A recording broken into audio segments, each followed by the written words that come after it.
বলেন খোদা কোরআনে ইকরা বিস্মি পড়ো মহান খোদার নামে। বলেন খোদা কোরআনে। আলহামদুলিল্লাহি রাব্বিল আলামিন ওয়াসসালাতু ওয়াসসালামু আলা সাইয়্যিদিল মুরসালিন আম্মা বা'দ ফাআউযু বিল্লাহি মিনাশ শাইতানির রাজীম বিসমিল্লাহির রহমানির রহিম। আসসালাতু ওয়াসসালামু আলাইকা ইয়া রাসূলুল্লাহ ওয়া আলা আলিকা ওয়া আসহাবিকা ইয়া হাবিবাল্লাহ। আসসালাতু ওয়াসসালামু আলাইকা ইয়া নবিয়াল্লাহ ওয়া আলা আলিকা ওয়া আসহাবিকা ইয়া নূরাল্লাহ।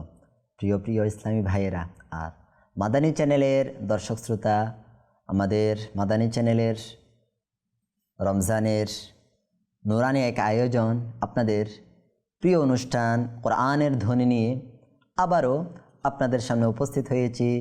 আমাদের অনুষ্ঠান যে যেখান থেকে শুনছেন ও দেখছেন, সবাইকে আমাদের অনুষ্ঠানের পক্ষ থেকে আন্তরিক মুবারকবাদ জানাচ্ছি।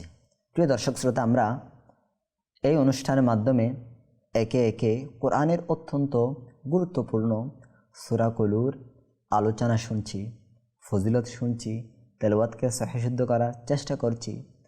আজ আমরা এমন এক সূরা নিয়ে কথা বলবো, আলোচনা শুনবো, তেলাওয়াতকে সহিশুদ্ধ করব, যে সূরাটি মুমিনের অন্তরের মধ্যে প্রশান্তি এনে দেয়। হ্যাঁ, শুধু তা নয়, এই সূরার মাধ্যমে বিজয়ের বার্তা পাওয়া যায়। আজ আমাদের আলোচনার নির্ধারিত সূরাটি হলো সূরা ফাতহ। আসুন আমরা এই সূরার তেলাওয়াতের দিকে অগ্রসর হওয়ার আগেই আমরা আমাদের অন্তরের মধ্যে প্রিয় নবী সাল্লাল্লাহু আলাইহি ওয়াসাল্লামের প্রতি মহব্বত বাড়ানোর আশায় দরুদ শরীফ পাঠের প্রতি আগ্রহ বাড়ানোর নিয়তে আমার নবী সাল্লাল্লাহু আলাইহি ওয়াসাল্লামের উপর দরুদ শরীফ পাঠ করার একটি বিশেষ ফজিলত শ্রবণ করি। আল্লাহর নবী সাল্লাল্লাহু আলাইহি ওয়াসাল্লাম ইরশাদ করেছেন। কি ইরশাদ করেছেন? মনোযোগ দিয়ে শ্রবণ করি। হুজুর বলেন, মান সাল্লা আলাইয়া সালাতান, যে ব্যক্তি আমার উপর একবার দরুদ শরীফ পাঠ করবে, কাতাবাল্লাহু লাহু কিরাতান, নবী বলেন আল্লাহ তাআলা তার আমল নামায় এক কিরাত সওয়াব লিখে দিবেন। শুধু এখানে শেষ নয়, বলা হচ্ছে ওয়াল কিরাতু মিসলু উহুদিন, আর এক কিরাত সওয়াবের পরিমাণ কতটুকু? কিতাবের মধ্যে হাদিসে মুবারাকার মধ্যে বলা হচ্ছে এক কিরাত সওয়াবের পরিমাণ হলো উহুদ পাহাড়ের সমপরিমাণ। আল্লাহু আকবার। দেখেন, একবার দরুদ শরীফ পাঠ করলে কতগুলো নেকি পাওয়া যাচ্ছে।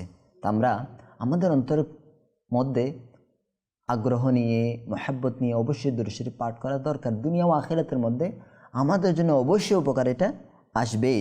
আসুন আমরা এই মুহূর্তেও ওই পরিমাণ সওয়াব পাওয়ার আশায় একবার দরুদ শরীফ পাঠ করি। সাল্লু আলাল হাবিব সাল্লাল্লাহু আলা মুহাম্মদ সাল্লাল্লাহু আলাইহি ওয়াসাল্লাম। প্রিয় দর্শক শ্রোতা, আসুন আজ আমরা আমাদের নির্ধারিত সূরার তেলাওয়াত শেখার আগে এই সূরা সম্পর্কে কিছু ফজিলত, বরকত আর এই সূরার কিছু তথ্য আমরা শ্রবণ করি।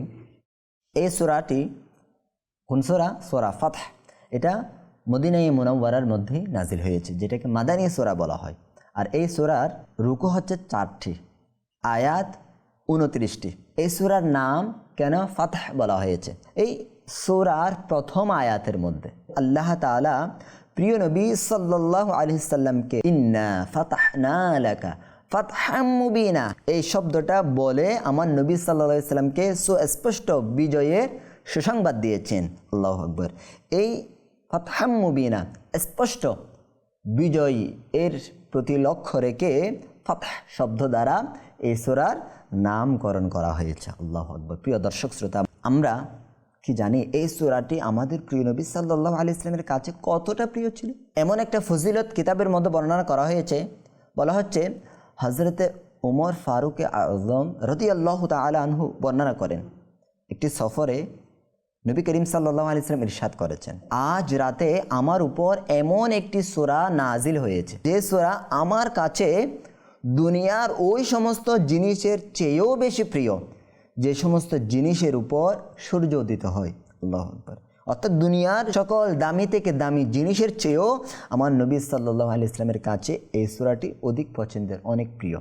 আল্লাহু আকবার। এই সূরার কিছু পরীক্ষিত আমলও রয়েছে, যা কিতাবের মধ্যে বর্ণনা করা হয়েছে। যদি কেউ এই সূরাটি 21 বার পাঠ করে, কয়বার? সূরা ফাতাহ 21 বার যদি কেউ পাঠ করে, আল্লাহ তাআলার দয়ায় ওই ব্যক্তি শত্রুর উপর বিজয় লাভ করবে, অর্থাৎ শত্রু তাকে ক্ষতিগ্রস্ত করতে পারবে না। আল্লাহু আকবার। আরও শুনি, বলা হচ্ছে রমজানের নতুন চাঁদ দেখে যদি এই সূরাটি পাঠ করা হয়, তবে ইনশাআল্লাহুল কারীম আল্লাহ তাআলার দয়ায় পাঠক সারা বছর সমস্ত বিপদ আপদ থেকে নিরাপদে থাকবে। তা আমরা রমজানের মাসেই রহমতপূর্ণ দিনগুলো অতিবাহিত করছি। আমরা এই নিয়ত করে সূরাটি সহিশুদ্ধভাবে তেলাওয়াত শিখব এবং এটা পাঠ করার চেষ্টা করব। আল্লাহু আকবার। দেখেন কত ফজিলত কিতাবের মধ্যে আসছে, এই সূরার ব্যাপারে আমল আসছে। তা আমরা কি এই সূরাটি অশুদ্ধ করে তেলাওয়াত করব? ভুল করলে তেলাওয়াত করলে তো সওয়াবের পরিবর্তে গুনাহ হয়। তা আমরা চাই না তেলাওয়াত করার মাধ্যমে গুনাহ হোক, এটা আমরা কেউ চাই না। এটা আমাদের জন্য উচিত হবে না। আমাদের উচিত হবে সঠিকভাবে সহিভাবে এই সূরার তেলাওয়াত করা। তা আসুন আমরা এই সূরার সঠিকভাবে তেলাওয়াত শিখার আগ্রহ নিয়ে মনোযোগ দিয়ে সম্ভব হলে ওযু করে আমাদের সামনে কোরআন রেখে টিভি স্ক্রিনের দিকে লক্ষ্য করে আমরা তাজবিদ অনুযায়ী সহিহ শুদ্ধ করে এই সূরার কিছু আয়াত এমনভাবে সহিহ শুদ্ধ করার চেষ্টা করব যাতে এর মাধ্যমে শুধুমাত্র এই সূরা নয় বরং পুরো কোরআনুল কারীমের তেলাওয়াতকে সহিহ শুদ্ধ করার চেষ্টা করব ইনশাআল্লাহ। ঠিক আছে, আসুন আমরা স্ক্রিন দিকে লক্ষ্য করি। আউযু বিল্লাহি মিনাশ শাইতানির রাজীম। বিসমিল্লাহির রহমানির রহিম। ইন্না ফাতাহনা লাকা ফাতহাম মুবিনা। আয়াতের মধ্যে যে সমস্ত নিয়ম কানুন রয়েছে তাজবিদের, এগুলো আমরা একটু লক্ষ্য করি, যেগুলো আমরা প্রায় শুনছি। এগুলো বারবার বলার মাধ্যমে আমরা যেন আমাদের মাথার মধ্যে ব্রেনের মধ্যে বসিয়ে নিতে পারি, যাতে আমরা পড়ার সময় যেন এই নিয়মগুলো আমাদের মাথায় চলে আসে।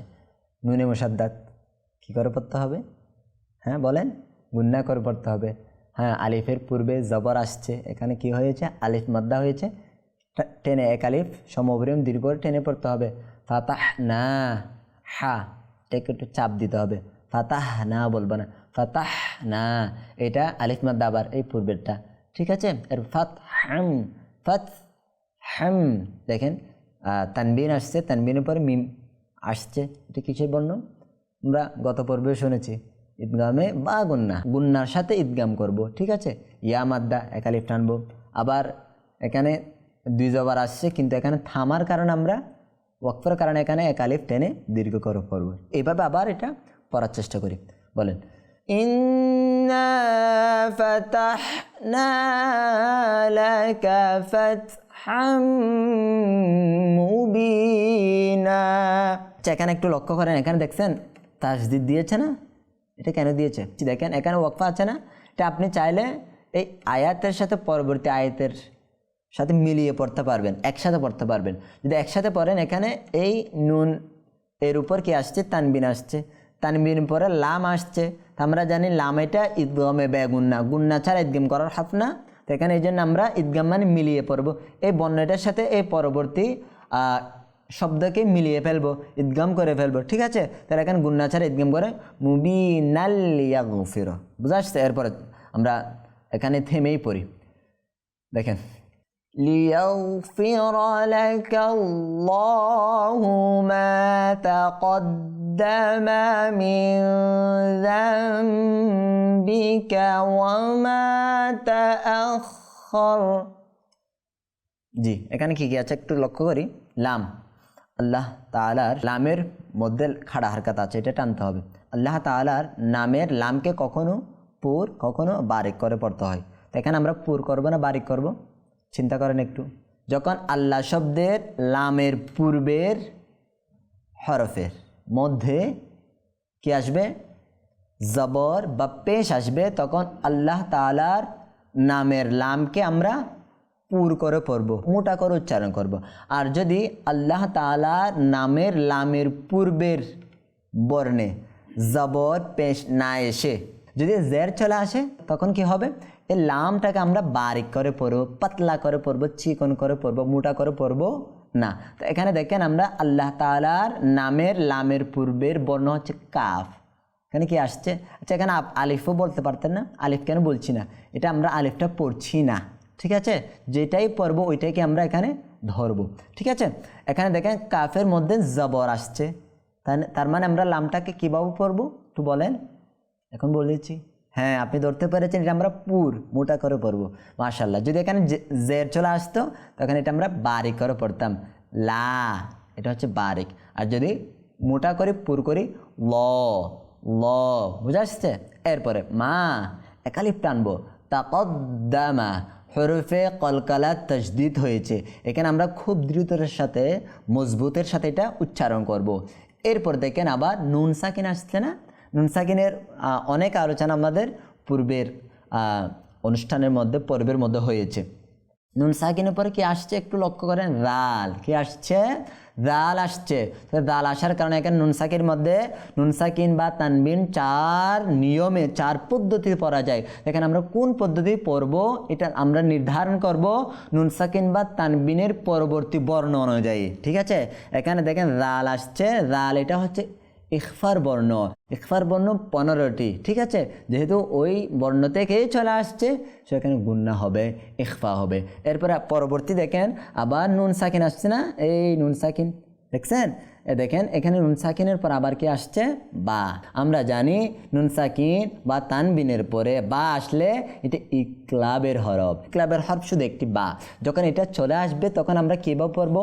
যদি বা চলে আসে তখন আমরা এই নুন সাকিন এর নুন অথবা তানবিনের মধ্যে একটা নুন সাকিন থাকে না, হামজা দুই জবর আন, এই নুন একটা আছে, ওই নুনটাকে আমরা মিম দ্বারা, ছোট একটা মিম দেওয়া আছে দেখেন এখানে কোরআনের মধ্যে, প্রায় কোরআনের মধ্যে দেওয়া থাকে, দেখেন মিম আছে, ওই নুন সাকিন বা তানবিনের নুনকে আমরা মিম দ্বারা পরিবর্তন করব। তো আমরা যদি পরিবর্তন করি রাল মিম হয়ে যাবে না, এবং গুন্না করব, কি করব? পরিবর্তনও করব, সাথে সাথে গুন্না করব। ইকলাবের দুইটা কাজ, নুন সাকিন বা তানবিনের নুনকে আমরা মিম দ্বারা পরিবর্তন করব একটা কাজ, আর একটা কাজ হচ্ছে গুন্না করা, কি করা? গুন্না করা। আচ্ছা, গুন্নাটা কতটুকু? এক আলিফ পরিমাণ, এতটুকু আমরা আলিফ মাদ্দা, এখানে আবার থেমেছি না, এখানে থামার কোনো চিহ্ন নাই, এই জন্য আমরা র জবর থাকার পরেও এখানে আমরা কি করেছি? সাকিন করেছি। আচ্ছা, এখানে আর থেমেছি আমরা, যেহেতু থামার কোনো চিহ্ন নাই আমরা ইয়াদা করব, পুনরাবৃত্তি করব, ঠিক আছে। আমরা এটা পড়ে নিয়েছি, এখন তাজবিদের নিয়ম আলোচনা হয়ে গিয়েছে, এখন আরেকবার পড়ার চেষ্টা করি। লিয়াগফিরা লাকাল্লাহু মা তাকদ্দামা মিন যামবিকা ওয়া মা তাআখারা ওয়া ইউতিম্মা নি'মাতাহু আলাইক। এখানে থামার কারণ আরেকটা তাজবিদের নিয়ম চলে আসছে, দেখেন হরফে লিন না, এটা ইয়া সাকিন পূর্বে জবর আসছে মানে হরফে লিন। যদি হরফে লিনের পরবর্তী হরফের মধ্যে থামা হয় এটা কি হয় জানেন? মধ্যে লিন আরিস, মধ্যে লিন আরিস, আরিস মানে অস্থায়ী। কি? থামার কারণে একটা আমরা সাকিন করেছি, এখানে আগে থেকে সাকিন ছিল না, তো এখানে আমরা থামার যে কোনো কারণে সাকিন হয়েছে বলে এটা আরিস বলা হয়, যেটা অস্থায়ী হয়, স্থায়ী না, ঠিক আছে। তো এখানে আমরা এই জন্য এটা কি মধ্যে লিন আরিস হবে, ঠিক আছে। আচ্ছা, ওয়ায়ুতিম্মা নি'মাতাহু আলাইকা ওয়া ইয়াহদিয়াকা সিরাতাম মুস্তাকিমা। জি, এরপরে চলেন পরবর্তী আয়াতে। ওয়ায়ানসুরাকাল্লাহু নাসরান আজিজা। দেখেন আয়াতের মধ্যে লক্ষ্য করেন নুন সাকিন আসছে না, নুন সাকিন পরে কি আসছে? সদ। সদটা কিসের হরফ জানেন না? আমরা জানি, হ্যাঁ কিসের হরফ? হরফ মুস্তালে, তো হয়েছে এটার কারণে মোটা করতে হবে, সাথে নুন সাকিন পর আসার কারণে এটা ইখফা হবে, গুন্না হবে, ঠিক আছে। র এর উপর হারকাত জবর হয়েছে, এই জন্য এটাকে মোটা করে পড়ব। রকে অনেক সময় মোটা করে, অনেক সময় চিকন পরে পড়তে হয়, তো এখানে আমরা মোটা করে পড়ব, জবর হয়েছে এই জন্য। পেশ হলেও মোটা করে পড়তে হবে। এরপর লামটা এখানে আমরা আলোচনা করেছি পূর্বে এই শব্দের মধ্যে। লামটা বলেন তো, এই পূর্বে আলোচনাটা এখানে একটু আপনারা মনে করেন, লামটা কি পুর করে পড়বো না পাতলা করে পড়বো না মোটা করে পড়বো, একটু চিন্তা করেন তো। আসছে মাথায়? হ্যাঁ, চলে আসছে, মাশাআল্লাহ। এই লামটাকে আমরা মোটা করে পড়বো, পাতলা করে পড়বো না, ঠিক আছে। এরপরে তানবিন চলে আসছে না রয়ের মধ্যে, তানবিন আসার কারণে এখানে আমরা এখন পরবর্তী বর্ণ দেখব। এখানে দেখা যাচ্ছে আইন আসছে, পরবর্তী বর্ণ অনুযায়ী আমরা এই তানবিনটাকে তেলাওয়াত করব, ঠিক আছে। তো আইন যেহেতু আসছে, আমরা একটু চিন্তা করি আইনটা কিসের হরফ, হরফে হলকি না? হরফে হলকি হলে ইজাহার করতে হয়, গুন্না ছাড়া পড়তে হয়, তাহলে এখানে গুন্না হবে না। জি ইয়া মাদ্দা হয়েছে, একালি পরিমাণ দীর্ঘ করে টেনে পড়তে হবে, 2 জবর হয়েছে, আবার এরপর ওয়াকফে তাম চলে আসছে, আয়াত পরিপূর্ণ হয়েছে এখানে, এই জন্য আমরা এটা একালি পরিমাণ দীর্ঘ করে পড়ব, ঠিক আছে, বুঝতে পেরেছেন? মাশাআল্লাহ। আমরা আয়াতটা আরেকটু পড়ি। ওয়ায়ানসুরাকাল্লাহু নাসরান আজিজা। আমার মাদানী চ্যানেলের দর্শক শ্রোতা, আমরা এখন পরবর্তী আয়াতে চলে যাই। হুয়াল্লাযী আনজালাস সাকিনাতা ফি কুলুবিল মুমিনিনা লিয়াজদাদু ঈমানাম মা'a ঈমানিহিম। এই আয়াতের এই অংশের মধ্যে কি কি কায়দা আসছে আমরা একটু পুনরাবৃত্তি করি। সবগুলো বারবার আসছে যেন আমাদের মাথার মধ্যে বসে যায়। হ্যাঁ, এইভাবে আমরা একটু চিন্তা করি, লক্ষ্য করি, এগুলা ইয়াদ যদি না থাকে আমাদের, একবার কয়টা হরফগুলো আমরা মুখস্থ করে নেব। তো এভাবে যদি আমরা পুনরাবৃত্তি করতে থাকি, ইনশাআল্লাহুল কারীম আল্লাহ তাআলা দেয় এটা আমাদের তেলাওয়াতটা সহজ হয়ে যাবে। নুন সাকিন না, আচ্ছা এখানে এর আগে দেখেন ইয়া মাদ্দার পরবর্তী শব্দের শুরুতে হামজা আসছে, মধ্যে মুনফাসিল হয়েছে, এক আলিফের চেয়ে বেশি করে টানবো। এরপরে নুন সাকিন পরে যা আসছে, তাহলে ইখফা হয়েছে না।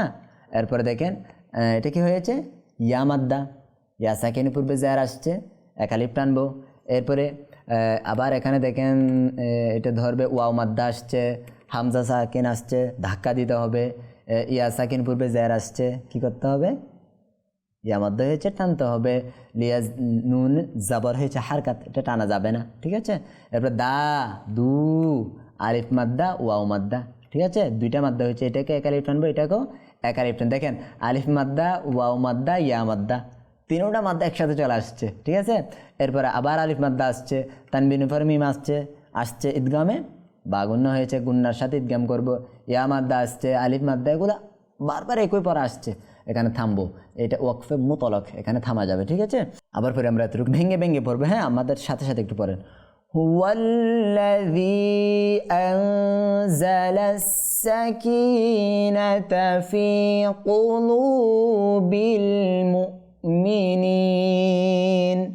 থেমেছি, ওয়াকফের কোনো চিহ্ন নাই, পুনরাবৃত্তি করব, ইয়া আদা করব।